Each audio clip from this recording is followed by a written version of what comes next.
E aí pessoal, hoje estamos sobrevoando o famoso Trevo de Ibó, no sertão nordestino, ponto onde a BR-116, BR-428 e BR-316 se encontram, bem na divisa de Pernambuco com a Bahia.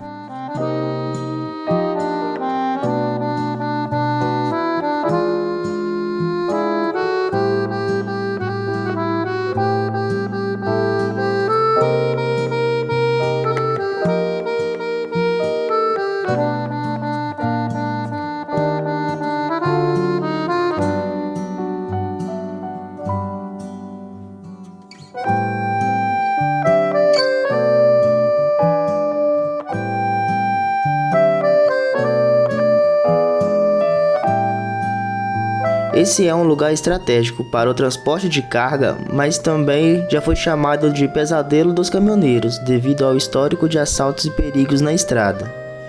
Repare nas imagens aéreas, além da aridez da caatinga, chama a atenção os longos retões que cortam a paisagem, característico dessa região.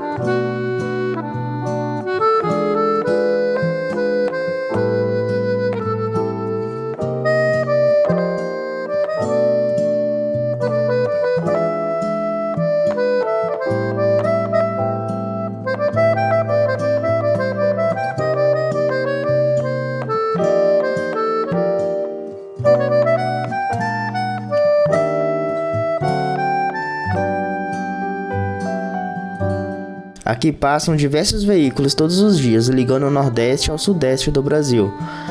Apesar da fama do perigo, o trevo é um ponto crucial para a logística nacional. Porém, hoje está bem mais tranquilo. E você já passou nesse trevo de Ibó? Deixe aqui nos comentários para onde vocês foram.